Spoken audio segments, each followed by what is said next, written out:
4 o'clock on a Monday, and you know what that means. It's time for another exciting episode of Taxi TV Live.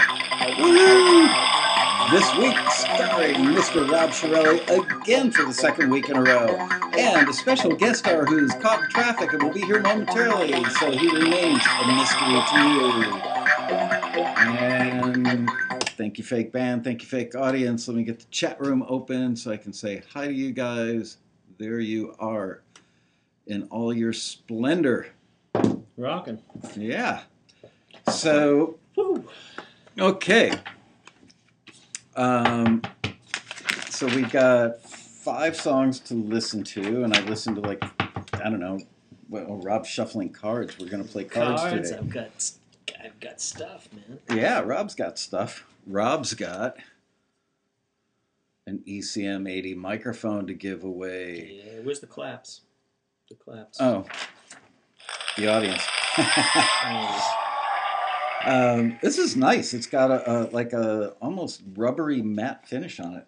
Oh, that thing's gorgeous. The last ones didn't have, have they all been black and stealthy looking like that? Oh yeah. I mean, look at that thing. I'd put wings on that thing and make it fly. Very cool. So stay there, microphone. So I've got the questions now this week though for the winners because last week we had some trouble. So I got a couple in my back pocket. Okay, so you want to interview me, and do you want to do this now before Ron gets here? Yeah, let's knock you out first. Okay, so the drill is that Chiarelli's going to ask me questions. Just a few. And then hopefully our mystery person will show up, and then we will start the show. We'll listen to 5 songs, and then take production, engineering, mixing, tech questions, that kind of stuff. Okay. All right. So lead off, sir. So as far as the production tech stuff, you know what I thought this time? Maybe we could touch a little bit on the A&R piece. So okay. A&R meaning the real way we listen. Okay. And the hardcore way. Just for kicks, I want to define A&R because it's surprising to me how many people at the Road Rally came up to me and said, "What does A&R stand for?" And I told them, Airplanes and Restaurants. Yeah, really. Which back in the day, it was kind of a standing joke that it was Airplanes and Restaurants because they flew around checking out bands so much. These days, and for all of time, it stands for Artist and Repertoire. In other words, that's the person at the label that gets assigned to dealing with the artist, shepherding their career, and dealing with the repertoire of the songs they do. So, lead on, Slayer. All right, so we'll hit that in a second. Now, I've got a thank you from Ron. He's got the address. He's on his way. We're looking good. You can't give out his name. He's a surprise. It's all right. It's too late. It could be anybody named Ron. Do you know that we have known one another for 30 years?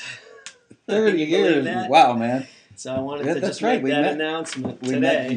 We've been dating since 1984. Somebody should tell our wives. 1984. Exactly. George Orwell introduced us. Exactly. Exactly. So, you ready? I am. Okay, here we go. So, first was there a moment in your life when you knew that you were going to dedicate your life towards something in music? Oh, absolutely. I think you guys know this. You guys probably... I don't even know. In 30 years, he tells me nothing. Bob LaGrasso says, "Can you all see me?" Sure, Bob. Yes, we can. Okay, was there a time in my life when I knew that music was going to be my career or I was going to dedicate my life to music? Absolutely. I can tell you exactly when it was. It was the night the Beatles appeared on The Ed Sullivan Show. I was 9 years old. It was 1964, February, I believe, of 1964, on a cold Sunday night. I was living in a little town in Illinois, a little farm town. Don't give the name away. I'm not. Because that's one of my questions. Oh, okay. And my parents had a black and white TV set that was up on legs inside their closet. So you open up the closet to watch, and we would all hang out on my parents' bed and watch Ed Sullivan every Sunday night. I saw the Beatles. I'd heard them for about 3 or 4 days on the radio, WLS in Chicago, leading up to that. And don't do that. Don't sing ever again. Don't right? do the singing thing. And I saw them walk on that stage, and the hair. Well, at that point, I was like you know, 9 years old. I don't think I had any hair on my arm, but if it was there, it would have stood up on end. I watched them in complete and utter awe. I could barely stand how much I loved it.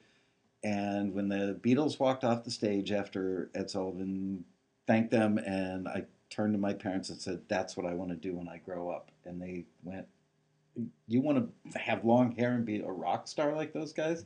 Yeah, what are you thinking? And I said, "Actually, no, I don't think I want to be a star, but I want to work in music."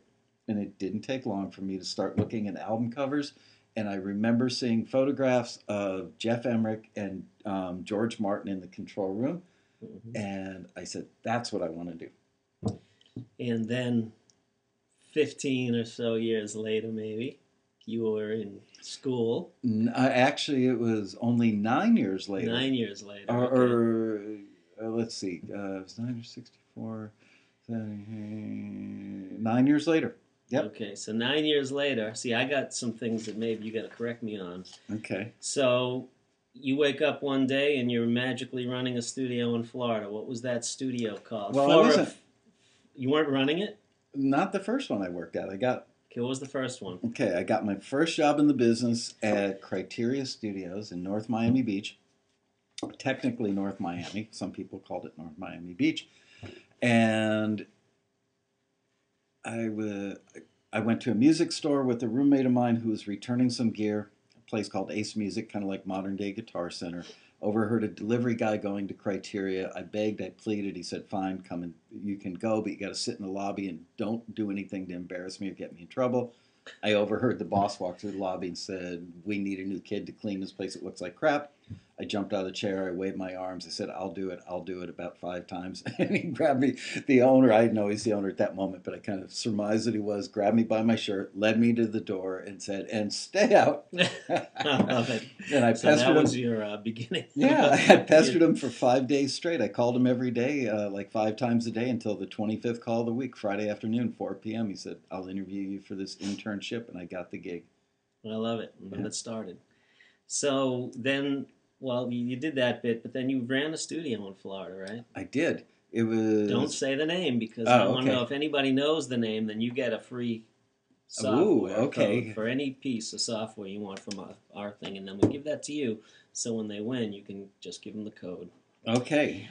So if anyone comes up with that, put it up. Let's see if anybody remembers, and let's make it really hard. You've got to spell the name of the studio correctly. It was to my recollection, it was the only other like state-of-the-art 24-track studio in South Florida. It was in Fort Lauderdale, probably 30 miles north of Criteria. I went there as a freelancer to do a record. As a matter of fact, first time I walked through the door, they were cutting a song about Anita Bryant. Remember her, former Miss America? What was the question? The question was, what was the name, not Criterion, Criteria Studios. Check out, Google that sometime, Criteria Studios. That's where he had his internship, but we wanted right, to know where and I moved up the ladder there. Right, you did engineering and everything else. But then I was producing a project and needed a studio to go to, couldn't get into Criteria for this project, and I went to this other studio. Someone wrote Triad, is that correct? Very good, Patty Boss. You know what? It's missing the extra I. They had to give it an extra I for trademark reasons, but I will. You won because. Okay, so that's Patty Boss. Yes. All right, Rob's writing that down. Nice going. There you go. So how the hell do you know that? That's good. That's good. That's good. We got smart people on the taxi forum today. I love it. We always have smart people. Okay. Nope. Triiad. If you can tell me why it was named Triad, I will give you a free renewal for a year because nobody will get this right. All right. Well, there you go. So we're not going to wait for that answer. Right, you'll be waiting forever. Okay, so when you were there, as an engineer for Criteria and then Triad, so you're doing all of the engineering and production work, not all of it, but you were a producer engineer at that time. Yeah. And then you moved to New York. I did. And you worked for a place called Well, there were two places. Then I don't Before even. you do it, Yeah. if they can give another name, I'll give away another free code. But there were two places, one of which you don't know about. Okay, well, So go you ahead. want? So Are you here's looking two. for the We got one? two. Okay. I know one of them. Where did I work in New York City? For What studio? Yeah, it was a studio. Don't worry, these questions are just going to be another minute, so we'll get to some music stuff. Anybody out there? 1, 2, 3. Mic check.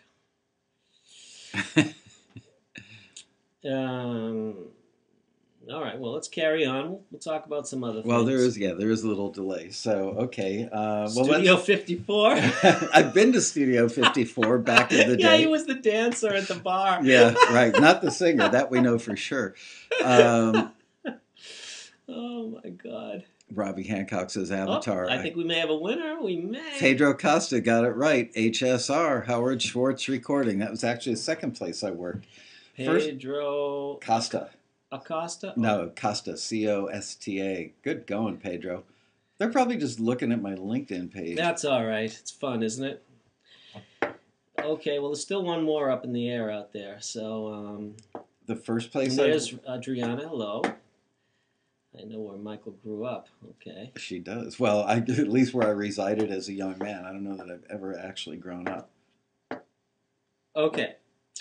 So, as they contemplate the potential, let's see, the answers. Let's see if they come up with it. You can keep an eye on that, and I'll ask the next follow-up question. Google works great. So Rob sometimes sounds like he's Howard Cosell, or like Howard Cosell. That's Michael Laska. The quintessential. That's right. Okay, how about after New York, you came to L.A.? I did. And you worked for another studio, right? It was a production type house. If I remember there were a correctly. couple places, but the first place I worked before you moved out here, yes. Do you want me to not say the name? For a free code. Who knows that answer? So there's another one. If you know where Michael... Oops, somebody just nailed it. Wow, that was pretty good. Yep. I was Andy Gabrish. Gabrys. Pronounced Gabrish. I've asked. There's one. Okay. Yep, I was general manager of Redcar. We had... they actually paid me to not go to work for anybody else for like 9 months. I got a salary and a company BMW. Because they wanted to build an audio post facility and they didn't want me to go elsewhere. So I got to play golf. Why can't I get a gig like that? I don't know. It was great. 9 months of playing golf. And got paid for it. Mary Van wants to write your biography. Is there another one out there that I missed? So Redcar, Howard Schwartz. We're still missing one in New York. We're still missing one in L.A. That's right. So there's a couple opportunities there. There's a couple cards. We'll just keep those off to the side.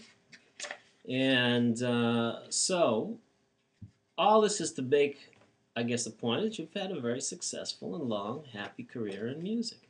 Well, I gotta say, if I may so rudely interrupt. Please, it's your show.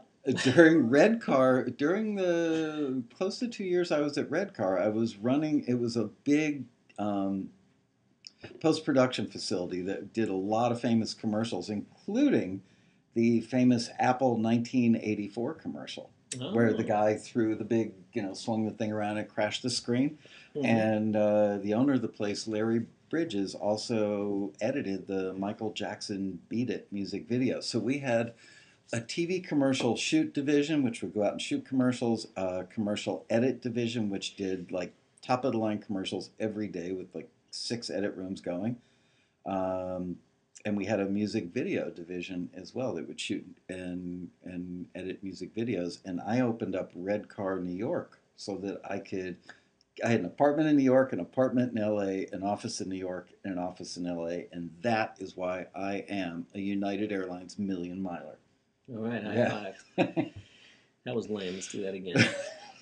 You missed it completely that time. I was doing that intentionally, Rob. Okay, so now we still don't have an answer, but it's out there. The question is out there. So, my my question is really, with that history of success, what information would you pass along to taxi members that might help them in their journey, not just in music, but In life? yeah, any big pieces you can throw in? I have told this to my 4 daughters numerous times over the years. I think my older daughters have heard it more than my younger daughters, maybe. Which is, you can be anything you want to be in life if you're willing to work really frickin' hard at it. Just, by that. You just have to figure out what it is you want to do. And people just quit too early. They give up too soon. And you got to be willing to pay the price. Yeah. I've always said, if you don't cry yourself to sleep every now and then, you're probably not working hard enough at your goals. I love it. Okay. Good. One more question. You ready? I am. How we doing on time? We're doing fine. Doing all right? Till our mystery guest gets here. Okay. Yeah, that's all right. Someone's getting jiggy with it. I worked on that record. In pitching songs through Taxi, now I know you've said this before, because how could you not? I know that all elements are important, but in your experience, how important is a great vocal or versus a great track versus a great production? In other words, if you were submitting songs to Taxi, what would you focus on most, and what would you make sure that you got right? Like, absolutely. Like, what is the thing that you would... The first thing I would do would be read the listing carefully about 3 times. We're all shocked around here every day. As recently for me as this morning, somebody asked for a refund. The guy had submitted, I don't know, maybe a dozen or so songs, and I looked through the guy's pitches. We can check our database, and he had what I would call a really solid, very emotionally touching song about America's veterans not being treated so wonderfully when they come home from war. Not any war in particular, I think, but kind of all wars. And the song was pretty darn good. It had a few little things I would tweak, but overall pretty darn good. And when I looked at the stuff that he submitted it for, he just didn't read the listing. If the listing had the word sentimental, yeah, was the song sentimental? Yes. But it was asking, let's say, for sentimental R&B, and the song was clearly not R&B. So step number 1, read the listing really carefully. But more to the point of your question, what would I concentrate on? I don't want to sound like I'm dodging the question, but it depends on the context. If I were submitting for a dance pop record, I would worry a lot about the melody, the beat, and the production, and less about the lyric. If I were submitting a singer-songwriter thing, I would worry much more about the lyric and come up with a fresh, unbelievably, probably heart-tugging way, assuming that it was that kind of song, to say something, 'cause especially if it's a relationship song. We've all said, all writers have said, I love you a million times in songs, and coming up with a fresh twist on that is important. So it depends on the context. Fairbanks Films? Is that?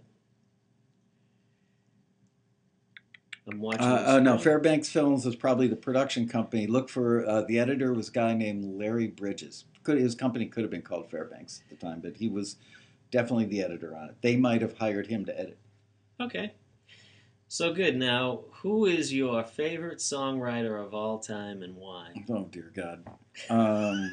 Only I can ask these questions. Yes. Your favorite songwriter of all time? That's impossible to just name one, but I would say whose music... Or team. It could be a team. Yeah, well, gee, who might that be? Like Lennon and McCartney? Yeah. No, that's okay. Yeah, I mean, look, for Double overall Jones. quantity of amazing stuff that was always unbelievably catchy, always groundbreaking, and just cooler than hell, you'd have to say Lennon and McCartney. Okay, well that's fair. That's Yeah, great. Okay, okay. so who's your favorite producer of all time? and You, why? Rob, you. Of course. Uh, you know, again, it's very contextual. It depends on the type of record. Sometimes, look, I've heard stuff that, but if you could be one person, forget George Martin. yeah, forget Let's leave George the Martin. Beatles out. Pick somebody else. You got somebody else that you really, really like. Yeah, Tom Dowd. Tom Dowd. And All right. here's why. Tom Dowd, who I had the great honor to work with on numerous occasions during when I was like 19, 20, 21 years old, back in my days at Criteria. Tom Dowd was a legendary, and that's Dowd.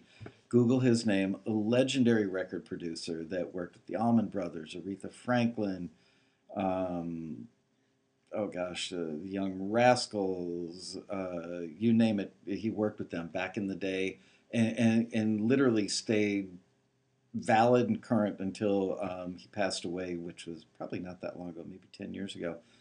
The reason that I admired him was that he could work with any kind of act, and his thing that made him special was he didn't make records that sounded like him.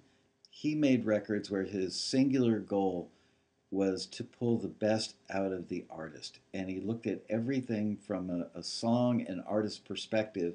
He didn't try and follow trends, what was on the radio. He didn't let A&R people at the labels push him around.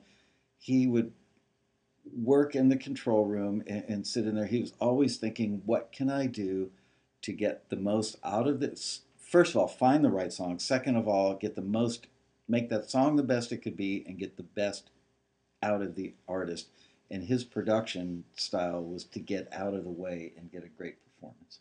Isn't that great advice though for everybody? Yeah. I mean, he was his work was incredible. I learned so much from that man. Just anybody who ever worked with Tom Dowd will tell you exactly what I just told you. Love it. Okay.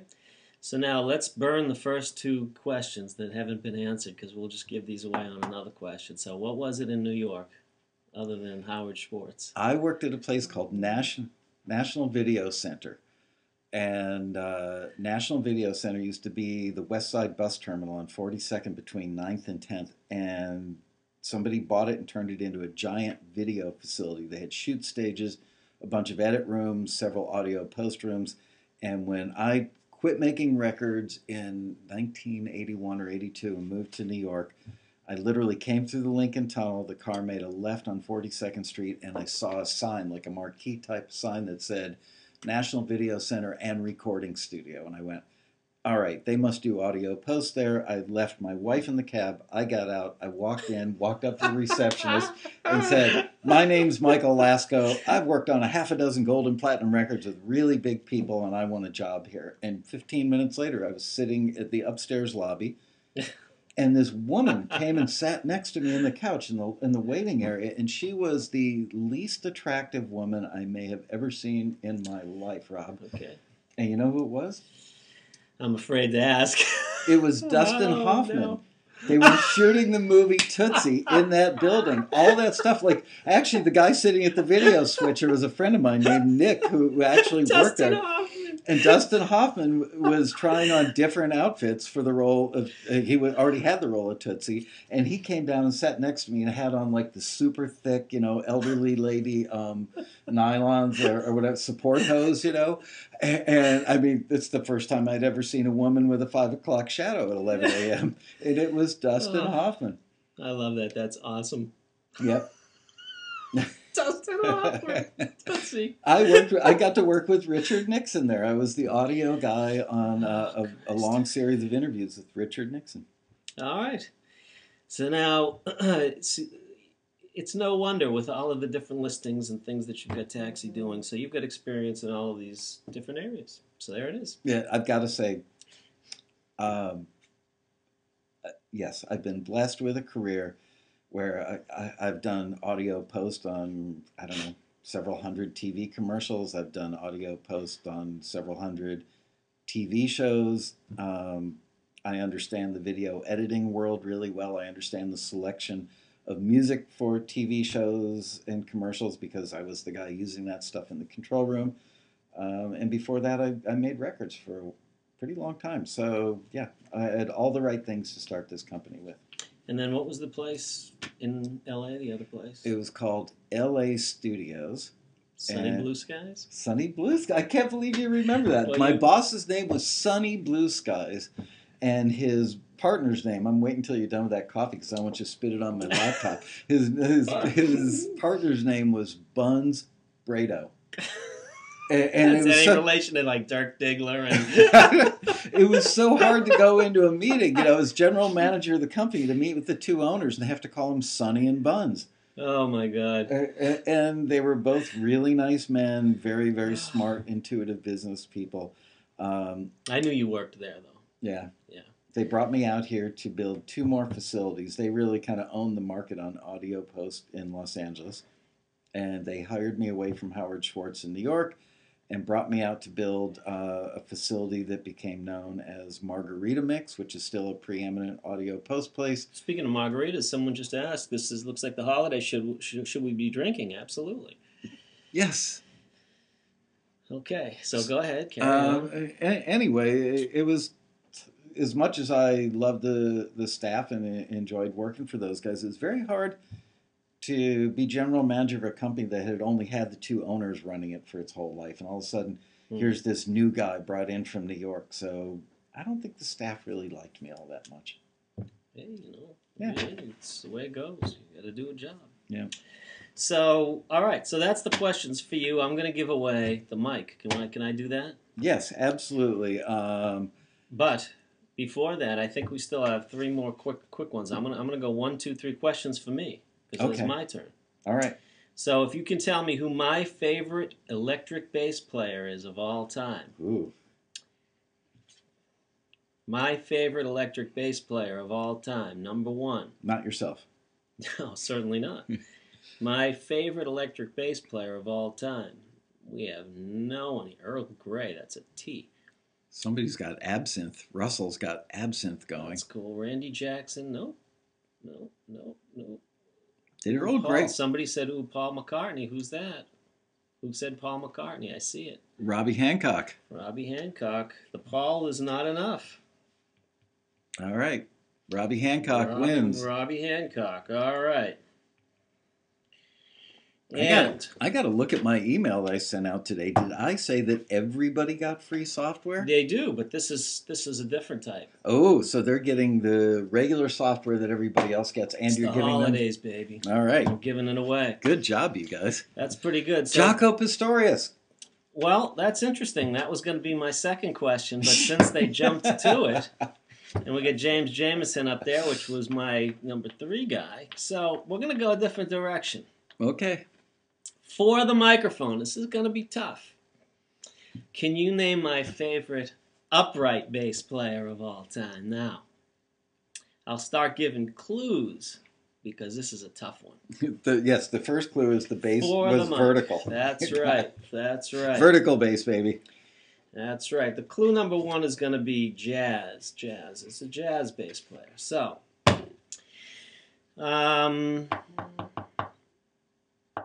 anybody. Ron Carter, no. Stanley Clarke, no. Paul Chambers, no. But those are all excellent. Yeah, I would have said Stanley. Excellent. These are all good. We have some pretty. Music is coming in 2 minutes, and we are going to go through so many songs. You guys crazy. Well, we've only got 5. Oh, well, if we had 15, we'd go through 15. I'm ready to go. Not that many people submitted music George today. Duke, no. Okay. The bass player played with Charlie Parker.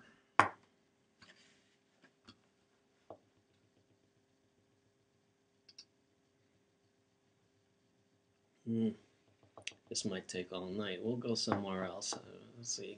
We'll give it a minute. Marcus Miller, no, but he was one of my favorite electric players. Very good. We're getting there. Ray Brown. Oh. Even I don't know the answer to this one.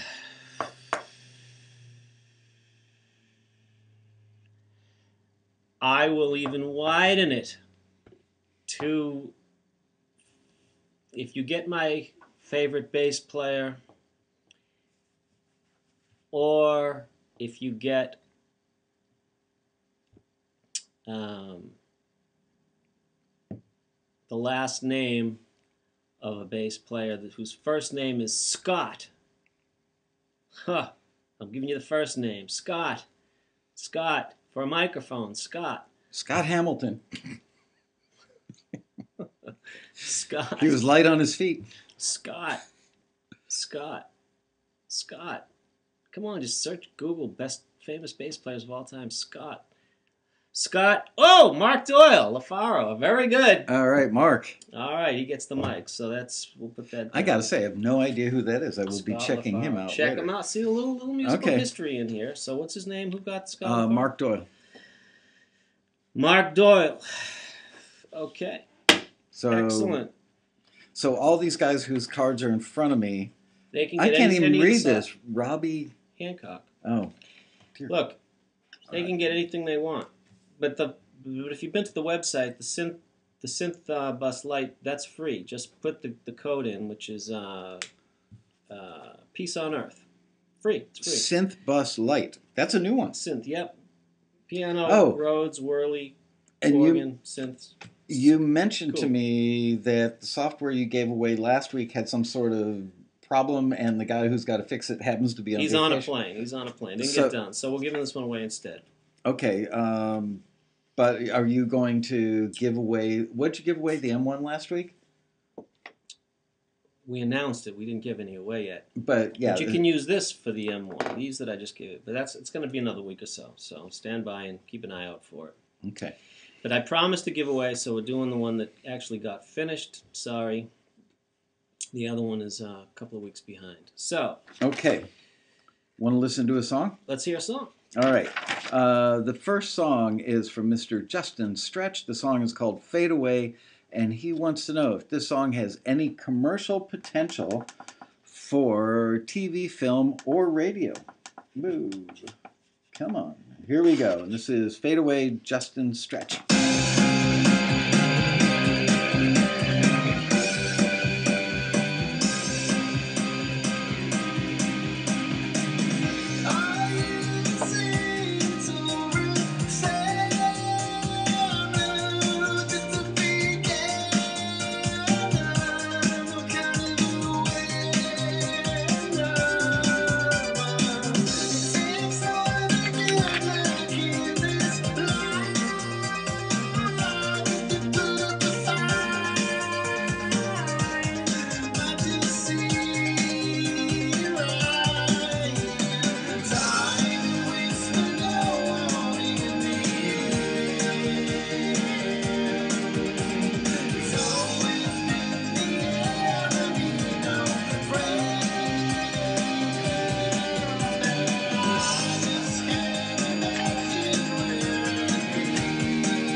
I'm good. Wanna listen to the whole thing? Yeah, let's wait till the bridge.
All right, that was Justin Stretch doing the song Fadeaway. Has this song got any commercial potential for TV, film, or radio?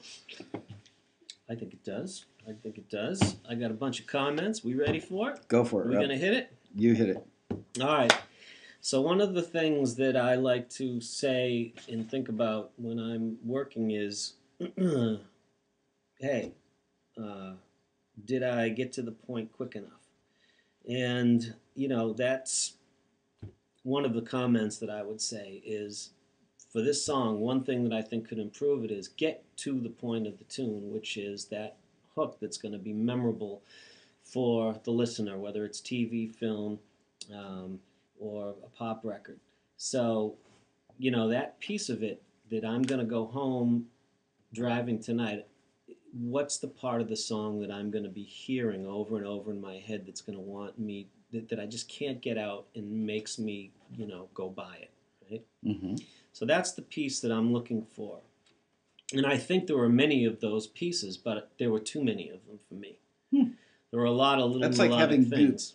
Too many great things on your plate.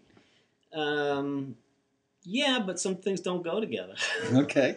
And I'm not saying that it's the case here, just I guess to be silly with you. But, it went through these different changes. There were different key centers. It did like a harmonic minor thing. And, that's very difficult for a pop listener to follow? Yeah, to follow. In those changes. Are you saying listeners are not sophisticated enough, Rob? No, I'm not saying that. I'm saying that in the pop world, that's generally what it is, for right or for wrong. I'm not making a comment about whether it should be or shouldn't be. But generally, as it was playing, I got out my phone because I thought, when I say get to the point and have something that's memorable and repetitive, I figured, hey, let me give an example. Is that all right? Yeah. Well, if you play it, they may not let the show air on YouTube. I've played some major hits, and YouTube bounced me off for copyright reasons. Okay, well, I'll tell you what the songs are then. Okay. I got a whole list of these. Roxanne. Yeah. You only have to think of the first two notes of the song. There are only two notes. And there it is. Or It's All About That Bass. Right from the get-go, you've got that pop thing happening. Or, Ariana Grande and Iggy Azalea, they've got a bunch of them. And they get referenced by the companies that run listings with us all the time. Right. Price Tag, that's another good one. Taylor Swift, Shake It Off. So these, when you say the song, we're all familiar with them and we think instantly, what is the hook of Roxanne or The Long and Winding Road? We know what that hook is immediately. Excuse me, and that's only 6 notes. That's right. Or Hey Jude, you know those two notes. Or Roxanne, you know exactly what's going on. So that's the thing that we want the listener to hold on to. Whether we're producing it, writing it, mixing it, we want to bring out those elements. So or playing Name That Tune.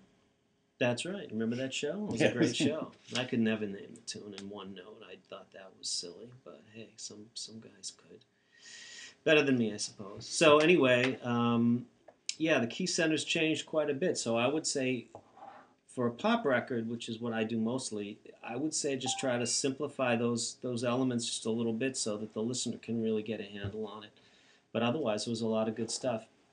One other thing I think that occurred to me, I think about that song in a lot of songs that I get, is that the writers outline every single chord completely all the time. There may be an arpeggio, there may be, if you're playing, let's say, an A minor chord, for example, you don't always have to play A, C, E, G if it's a minor 7. You might learn that or discover that leaving some things out of the chord changes the feel of it.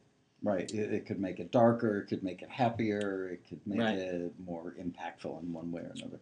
You know, a great song the Beatles had was, Once There Was a Way to Get Back Home, or whatever that tune is. And they begin that with, it's an A minor, A, C, G. They left the E out in that voicing, I think, at the beginning.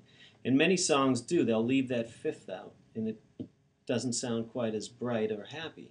Right. And pop music these days is a lot about what's implied. It might be the bass plot, the point, and the melody. Yeah. And the chord isn't always so obvious. And I think that's part of what pop writing is doing a lot of these days, is implying what the chord is.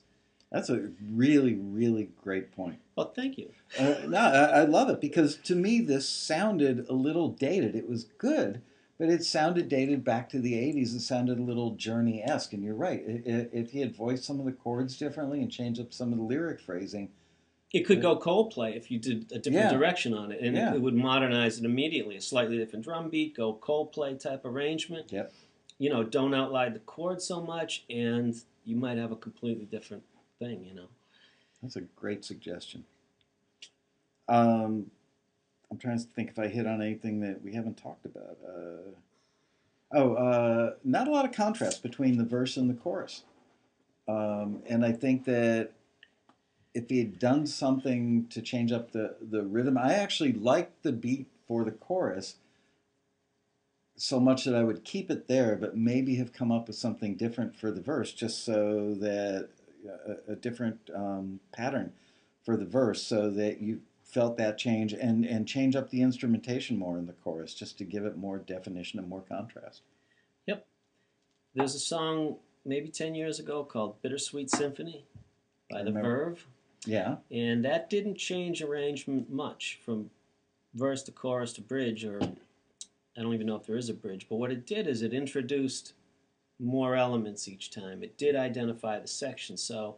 More instruments as the elements, you mean? Or... Yeah, in that particular case, the drums, if I remember correctly, the drums got bigger, the strings became fuller, they maybe added an octave, but they would identify the sections so that the listener understood that something new was coming in, or it would have a different flow, so it would be less linear, which is, I think, what you're saying. Yeah. Change a beat, make something to identify a section, and there are different musical ways to do that.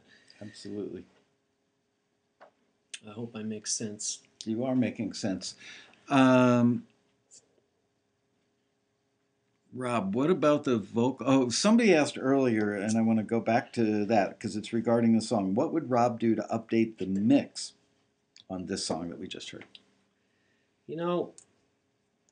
I don't know. One of the simplest thing you can do to make a mix sound more modern, is maybe play around with the drum sounds.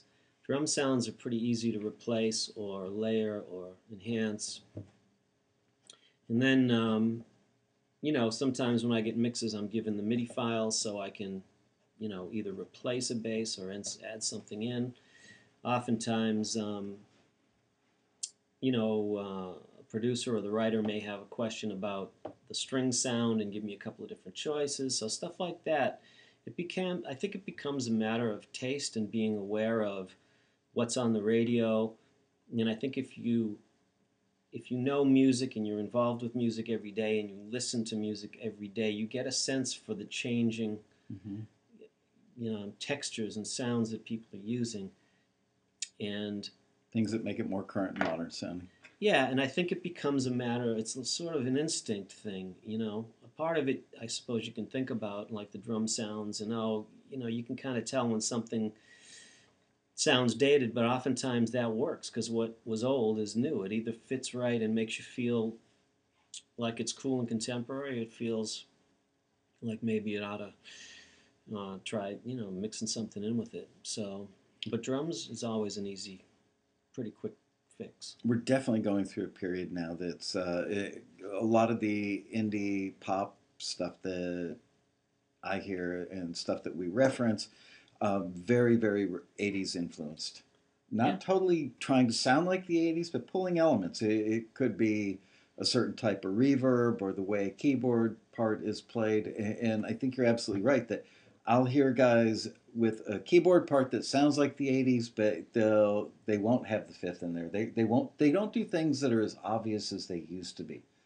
Things are a little more sophisticated now when you really check out even stuff that's remarkably simple. I saw Bruno Mars, some of his stuff, production-wise, you'll hear that there's the root, the fifth, the octave, and then maybe the third is in a melody somewhere in the back, sneaking in and out. And, one other thing, speaking of, the different arrangements, whereas the 80s, somebody might play, the full chord on the keyboard.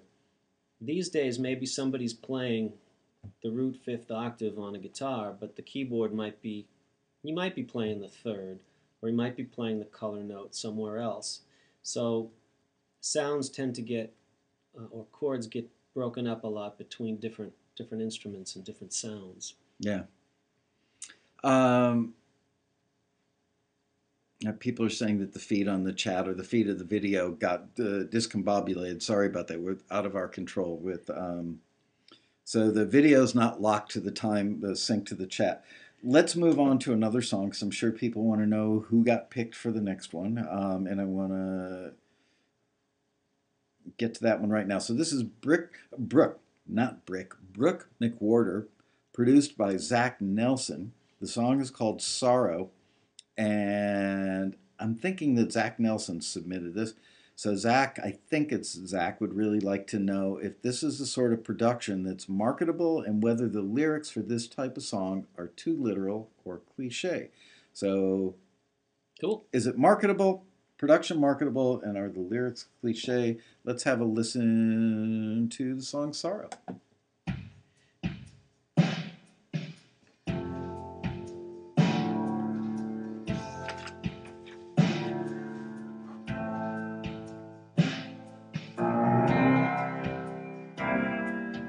Time will heal all wounds, that's what they say.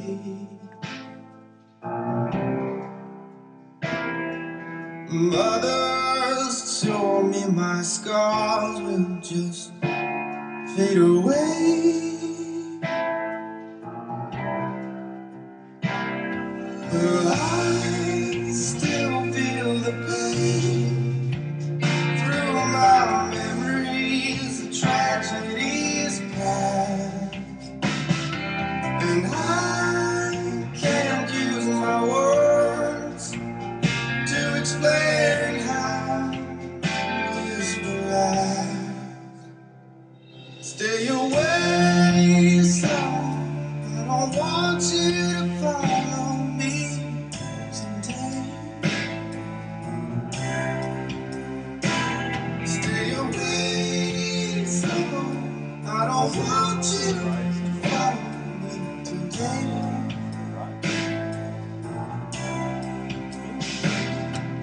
And fault isn't blame, but it all feels the same when it's done. Oh, and give me those feelings that help with the healing of.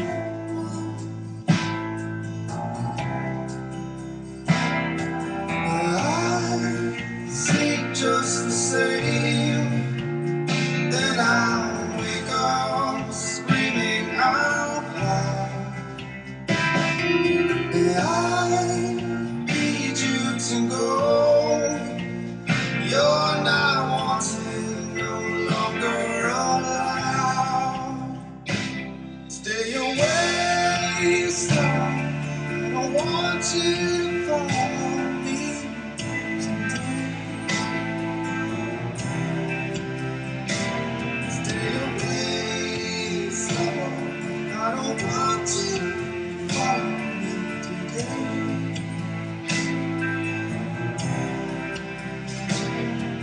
How far will you make me bound?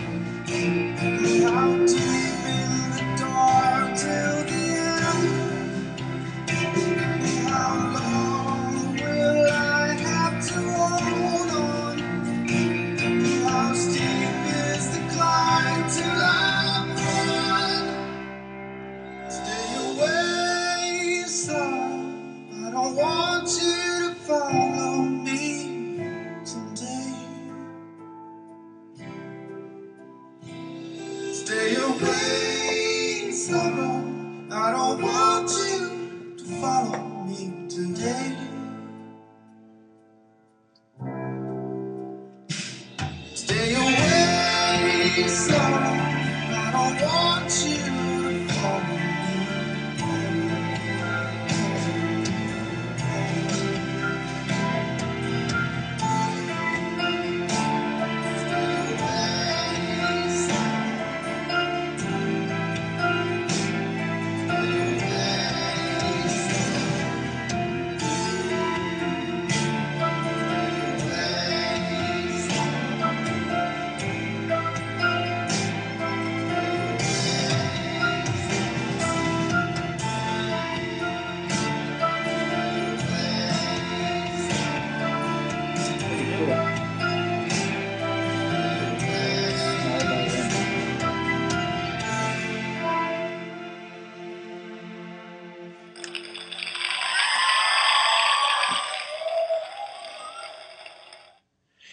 Lead off, Rob.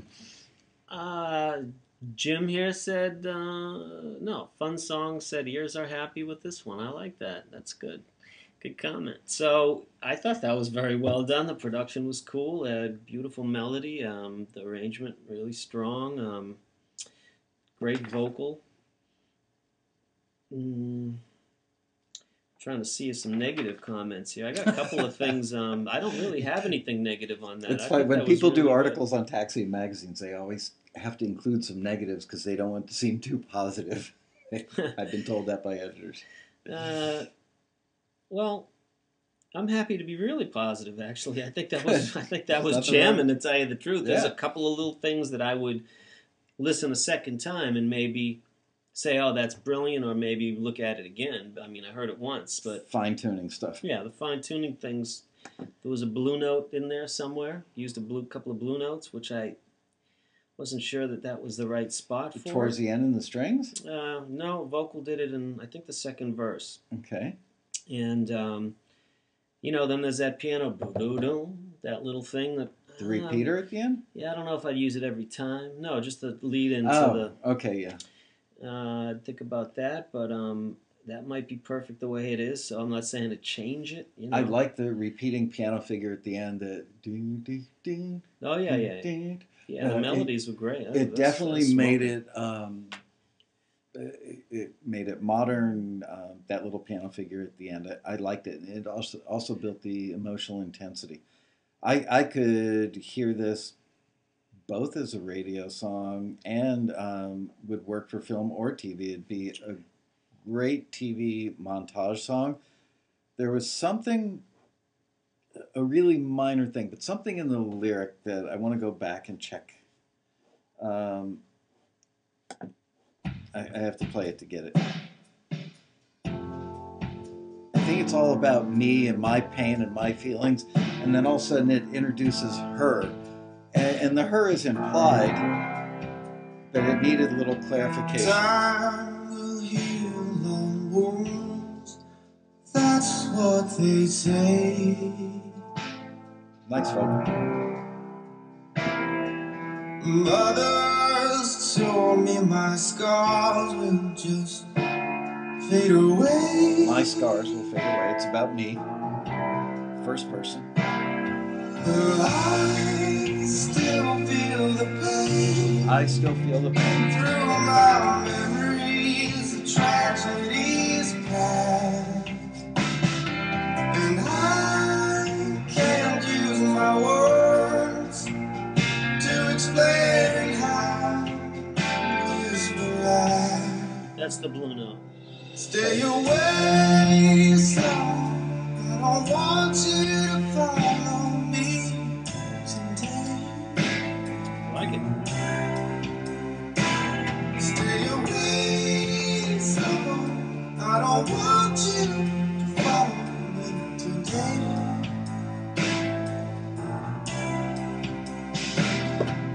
The fault isn't blame, but it all. I stand corrected. I didn't hear what I thought I heard. Might have been on another song when I was doing my CD check before the show. Is our mystery guest coming?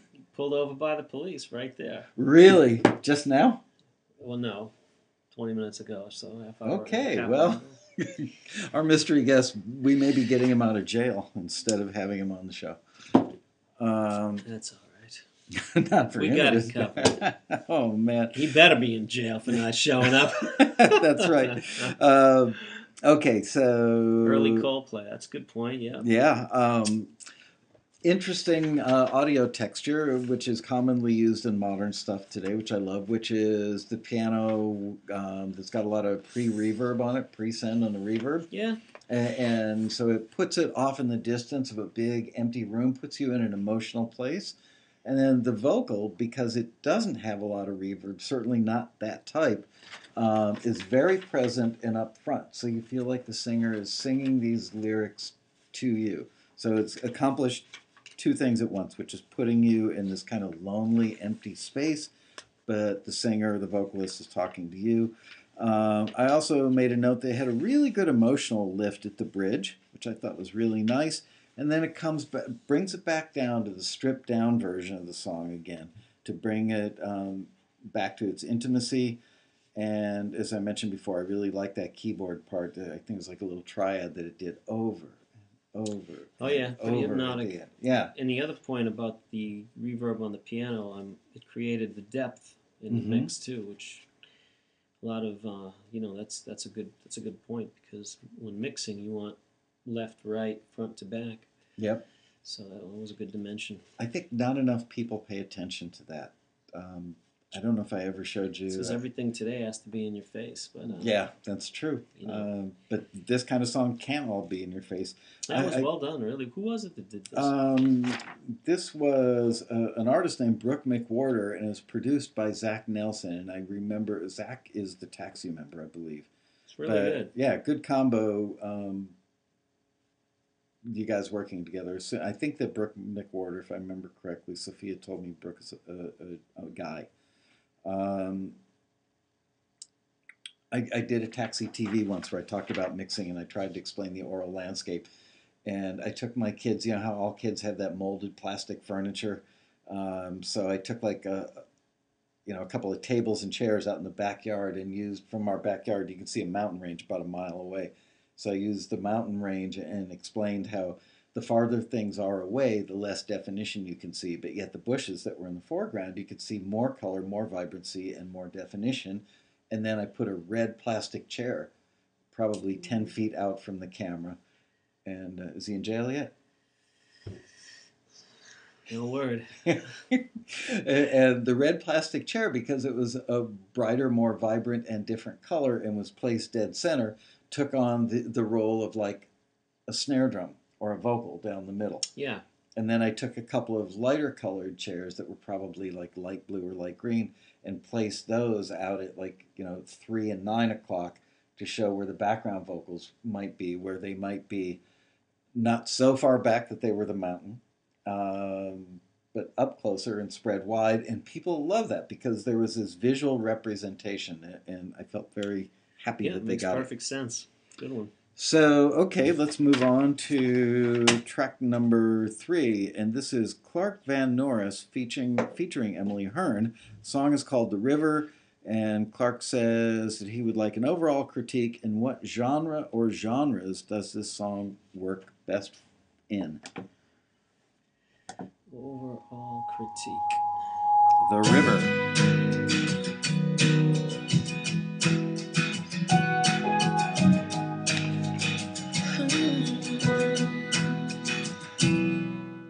Standing by the river, watch my love flow past. Let me be delivered from pain that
thought you were the one. You let me realize there's more to life than love. The day when you walked out.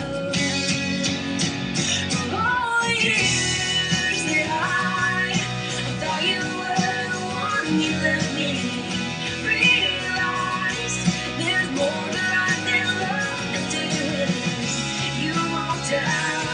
Now all that I can see is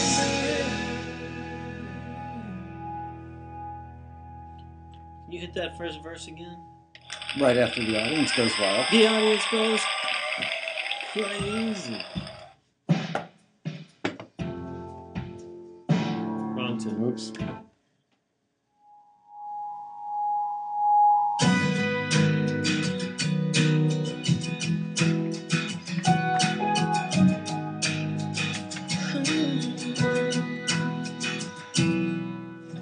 standing by the river.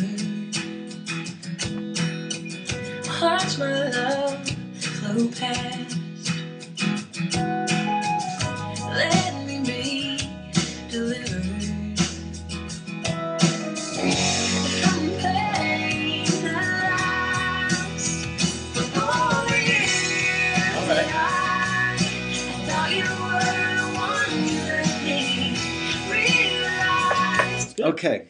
Got it. Love it. Really good.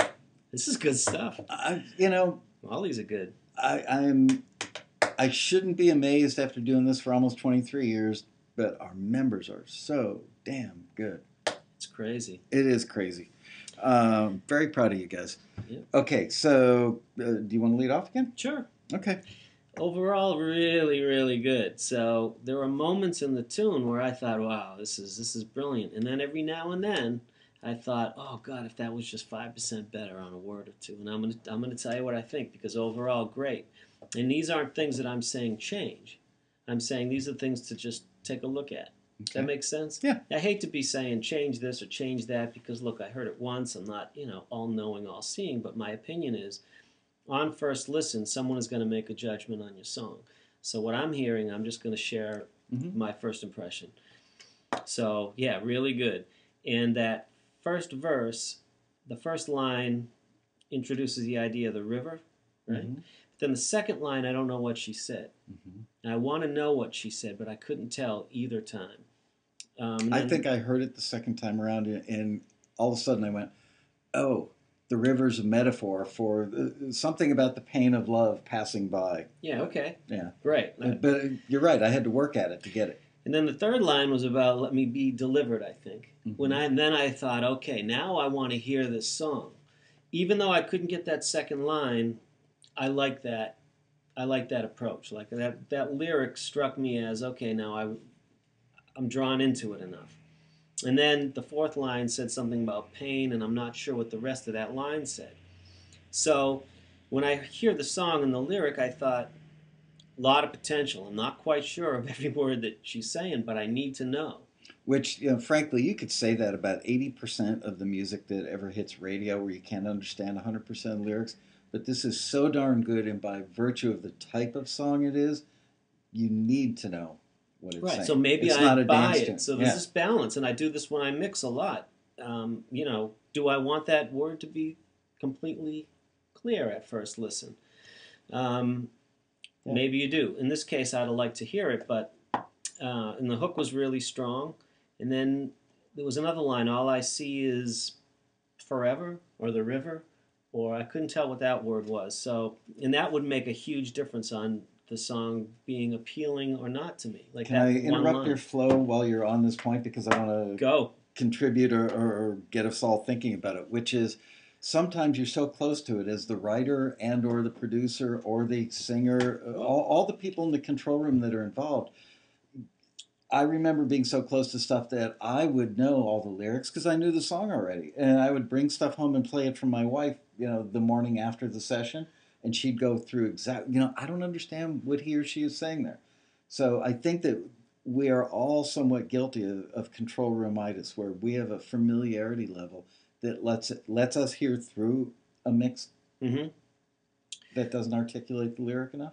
Yeah, and sometimes if you write it people that I write with, they'll tell you, I'll say, you know, that lyric on the second verse, you can do better than that. You know, why did you say blah? And then they'd say, well, that's not at all what we're saying. Yeah. And I'm like, well, okay, it sounded to me like this. And then they'll tell me what the lyric was. And I'm like, whoa, that is genius. You know, it's really good. But it didn't hit me that way because you couldn't hear it. It wasn't articulated. Let's listen to in a it way. one more time with that in mind. Yeah, okay, cool.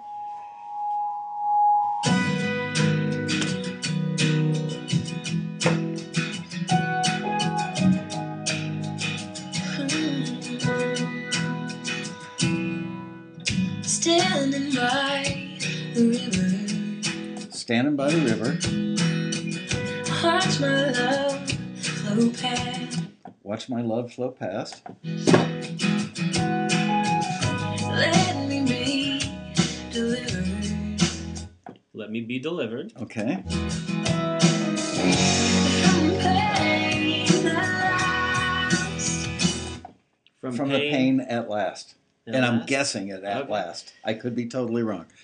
Okay. All the years that I thought you were the one you left me. All the years I thought you were the one. Yeah. Okay, so we got past that first verse, but we had to work at it. Yeah, But I her don't know if vocal- I'm right or wrong, but anyway, that's a hell of a lot of potential. It's a good record. It is. like Did it a you have lot. more that you wanted to say? Because I cut you off in that thought. I stopped you. No, I thought that, you know, just take a look at each of those little bits and you know, make sure it's saying exactly what you wanted to say. But I thought overall it was really well done. I wrote down on the first pass, what's the song about? Because I couldn't understand the lyric. I would hear little bits and pieces. But I know it's good. Like, I feel Yeah. that it's right. Like, it's saying all the right things to me. And it's just like, okay, I want to know more. So I'd buy the record probably just to hear what the heck those words are. And maybe that's a positive thing. But on the other hand, if I'm an A&R guy, am I picking up the phone and saying, what are you saying? Or am I saying, you know, does it go over to, who knows? I'm saying I want to meet this artist and songwriter. They're a good team. Yeah, I'd like to know who that is. Send me their info. That's really good. It's good stuff. That was Clark Van Norris featuring Emily Hearn. Yeah, good singer, good everything. Yeah, Good. and I mean, we're talking about little things. We're not like... Yeah, we're talking fine tuning. This was an A, and we're trying to take it to A plus. Fair statement. And Clark said, "I want to know what genre this is." It could almost go country pop, based on where today's definition of country pop is. Sometimes people in Nashville are real fanatical about lyrics, and they're moving away from being fanatical about the classic country lyric and moving a little more towards the singer-songwriter or pop lyric, and this is going there, and I think it's still within the acceptable range of what Nashville would dig. So I wrote down country pop style and singer-songwriter. It's somewhere in there. And there's a male harmony that shows up kind of late, and he just makes a little guest appearance, and on one hand I went, oh, that's kind of cool. And then the next thought that popped into my head, valid or not, was, where did this guy come from? Did he just show up? Was he in Ron's car? He just got out of the police station and he showed up now? I'm trying to figure out if I got to go bail this guy out. Well, hopefully just, getting a ticket. I'm going to let him sit there all night. Not being handcuffed at the moment. Anyway, that was a really well done record. All three of these are. I love this when this happens. Yep. Anyway, there's a refrain. It's a refrain type of chorus. And I almost want to hear... I'd have to try it. Some things you just have to try in the studio before you know if they work or they don't. So it's tough to just spit it out on the show. But you know everything. I do. But, I would say that I would want to hear a cool unison, probably mostly male, but maybe some females, but like 4 or 5 people singing a very gentle unison. Sing it. Give us No. You don't want that. I'll show you the section though. Realize there's more to life than love to do with. You are down, now all that I can see. So this response line I wouldn't go for.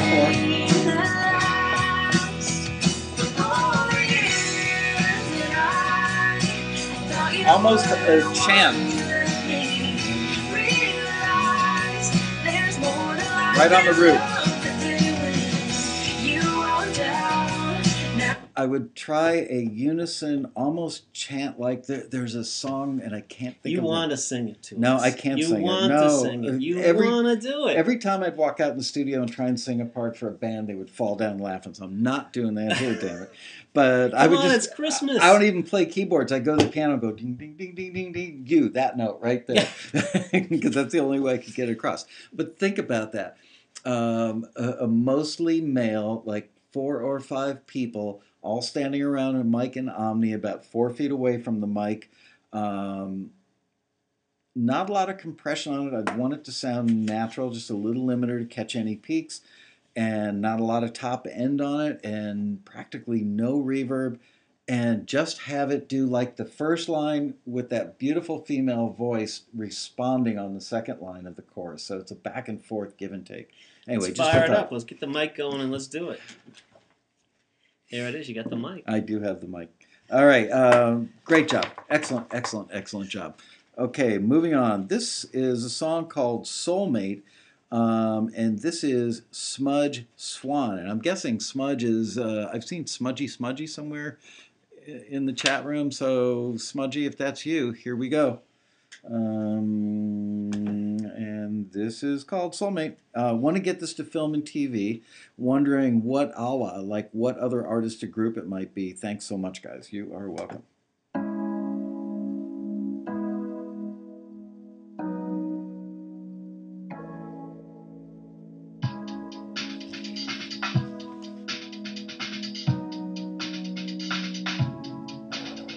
I sometimes wonder what the hell I'm doing. I might just disappear. I look around and all I see are ruins. Time for shifting gears. I wanna meet you, darling, for the first time. And start this thing again. Pretend you never ever really hurt me. You're in my DNA. You know it's not too late, baby, baby, baby. You know you're my soulmate, darling, darling, darling. I can't forget the day you gently held me. My whole world fell away. I would have never thought you'd ever leave me. But sunshine turned to snow. You know it's not too late, baby, baby, baby. You know you're my soulmate, darling, darling, darling.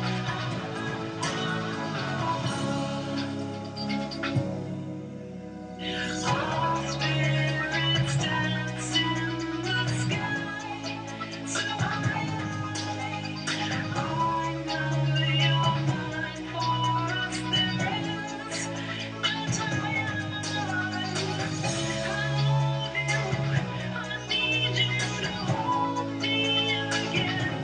You're the muse I choose to never lose. I love that's true, amen. You know it's not too late, baby, baby, baby. You know you're my soulmate, darling, darling, darling. You know it's not too late, baby, baby, baby. You know you're my soulmate, darling, darling, darling. You know it's not too late, baby, baby, baby. You know you're my soulmate, darling, darling, darling.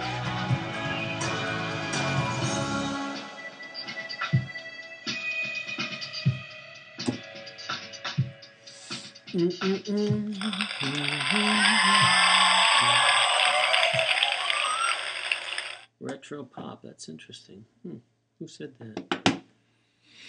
G. Dwenf. Gee, who? Jidwenf. Oh, that's a tough one. Yeah. Go ahead. Okay.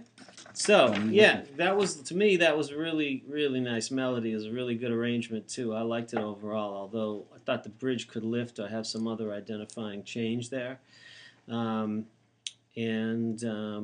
know, again, this is another one that had that sort of major chord at the end, like every 4 bars, a harmonic minor kind of feel, which is a tricky thing, you know, because once you define that, it puts it in a different place. Yeah. You know, musically, harmonically, and emotionally. Yeah. So I thought it was really catchy, and my only suggestion is the first thing that hit me was I felt like the vocal was overprocessed. Too much for my taste. This is a personal taste thing, and I would say that the vocal delivery for this type of song, I would have to have Lady Gaga or somebody like deliver it at that type of intensity, and really try to. Or somebody with that intensity delivering it that you felt this didn't have enough intensity. Yeah, I don't think the singer challenged herself enough to really go for it. I felt it was a little bit safe. And I felt the lyrics maybe were a little bit safe too, or it could have been maybe a little more edgy. But I don't think those are big changes. They are in terms of the presentation of the song. I would say if I was producing the record, I'd look at every lyric and say, okay, if it's a little safe, push the envelope and do something risky. Take a chance here and there. And then if it's the singer and I'm producing the vocal, I would push the vocal absolutely to the edge of what would be, you know, the limits of the person's, you know, ability and performance to really get that to have a sense of urgency about the performance of it. I remember that she asked, was wondering what the olives would be, what other artists. And I saw somebody say Portishead, and I thought, that's interesting. I can hear some Portishead in there. Although I was never a giant fan of Portishead, but what's the Katy Perry song that has, a similar, I can't remember now, but there's a Katy Perry song that has a similar vibe. You know what? Her voice is so big, Katy Perry. Yeah. Right? Well, in the way she delivers Firework or those songs, it becomes so big and in your face. Well, I was using that to substantiate or reiterate your point. Yeah, that's perfect because, you know, the radio effect on the vocal and that sort of thing. I think that for me, I would want to try a more natural vocal, maybe delays and other cool effects, but the vocal, make it big instead of small. And so I go the opposite way vocally with that. I try to get the biggest possible, you know, vocal sound and see if that worked. It's one of those songs where you go, pretty good job. I like it. It's nice, but it's missing that thing that takes it to holy crap, is that awesome? And the vocal, I kept thinking, I just can't think of somebody tell me what Katy Perry thought.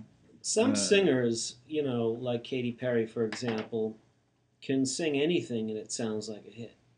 Yeah. You know, I've worked with a few of these singers that the microphone just falls in love with them. Dark Horse, thank you. Dark Horse. Yeah, the way Katy Perry does Dark Horse, the song has a similar tempo and a similar texture and color and vibe to it, but yet Dark Horse is much more like she's pulling it out of her chest, you know? I mean, there's so much emotion in it, and that's what I think you're saying is they went for the radio effect in the texture on this, which left it this big and doesn't have that same powerful impact. You know, they may have tried the big vocal, it didn't work, I don't know, but that's one of the things I would say, and if I got those tracks to mix and it had that effect, I'd mute it and just hear it with the vocal and see if I liked it better, or maybe just use that effect in certain places for a moment or two.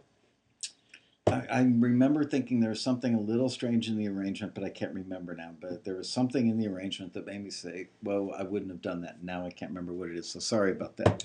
Okay, let's do one more and then go bail them out of jail, wherever it is. Okay, this song is by John Esler. I hope Esler. I hope I pronounced that right. I've seen John in the taxi forum forever.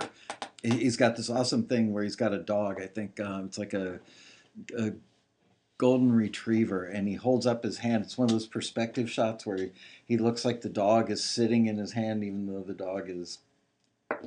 It's 10 feet back, so when he holds up his hand like that, it looks like the dog is sitting there. It's kind of cool. So that's good branding, John. So John's song is called Adrenaline Junkie, and John says, no question, but says that he refers to the song as being good, or Sophia said he refers to the song as being good for bungee jumping. All right, first time I've ever done a bungee jumping song on the show. Let's have a listen to Adrenaline Junkie.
Good for me.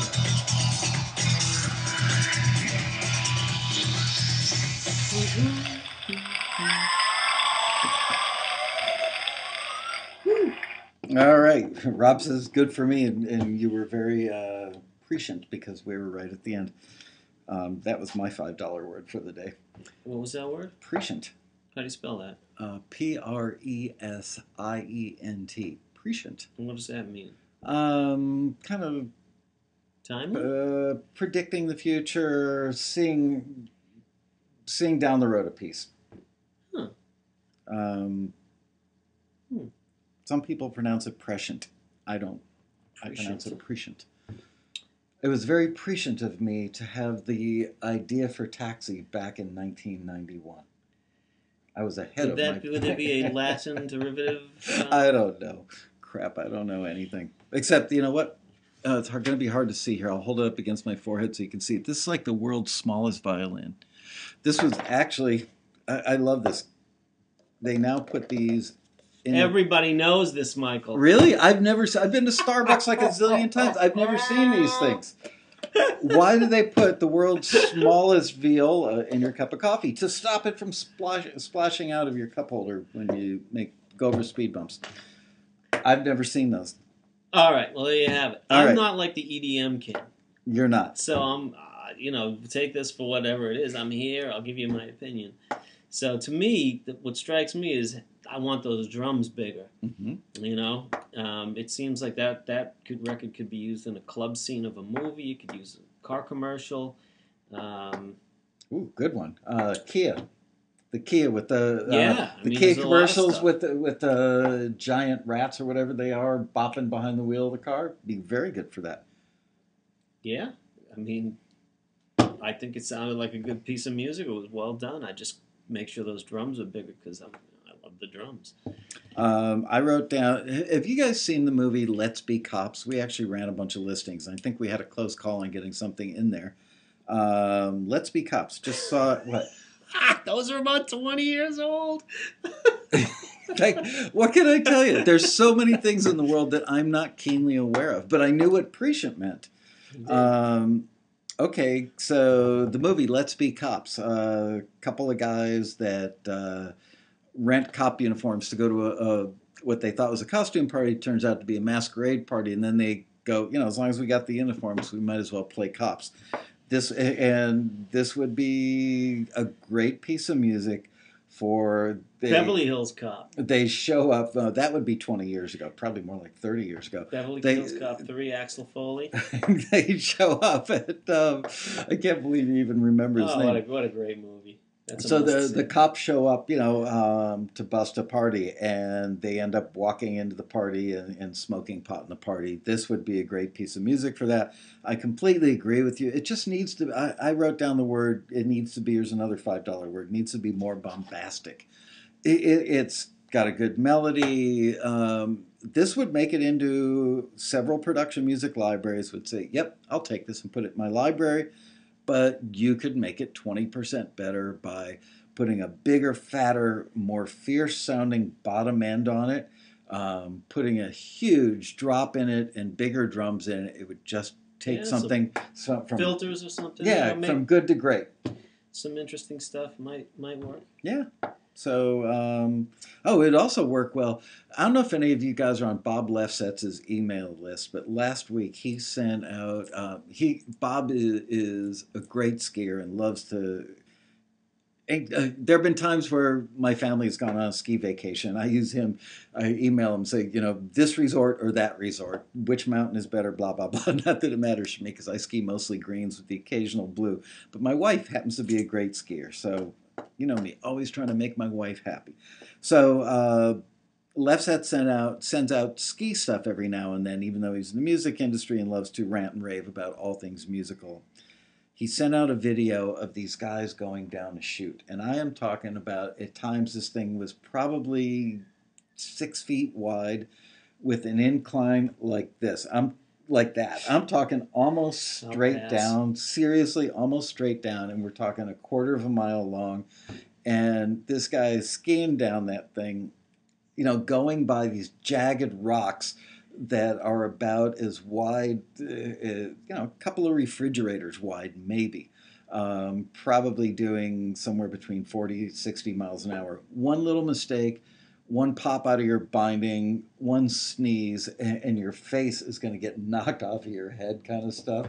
This would be great in a Warren Miller ski film if, again, it were just a little bigger and more bombastic. That's an easy change. It is. He's there. He's right on the edge. He is. This was John Esler. I'm going to say Esler. I don't know how to pronounce your name, John. Is it Esler or Esler? How about Esler? Okay, I had a mental picture, there's John, of bungee jumping while riding it. I can see that, except bungee jumping is short. You know what else this would be great for, John? Here, we'll combine our two thoughts.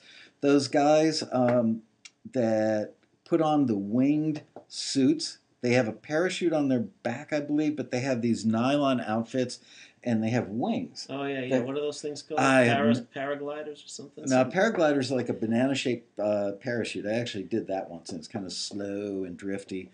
Scary. But Now, these guys are the guys that do They like... get on the side of the cliff like psychos. Yeah, and wrap around mountains doing like 100 miles an hour. Just absolutely out of their freaking minds. This would be great for that. Because a bungee jump is just too short. Bungee jump is like boom. Have you ever done that? Bungee jumping, no. I'll do stuff like that every now and then, but... Squirrel suits. Yeah, they're like a squirrel suit. Yeah, there you go. But yeah, bungee jumping... What does it say? Black Genie?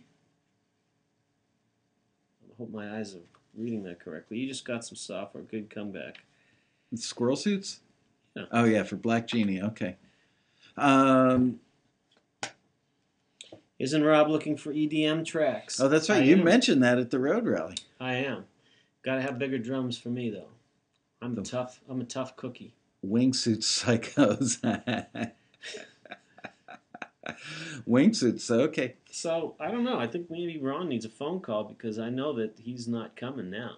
Yeah, I would say because the show's got to end now. Well, I think we get him on the air unless he's going away to the clink. Yeah, wouldn't it be funny if we get him while he's in the back of a cop car? Let's see. I called him. I dropped my earpiece. Yeah, you did.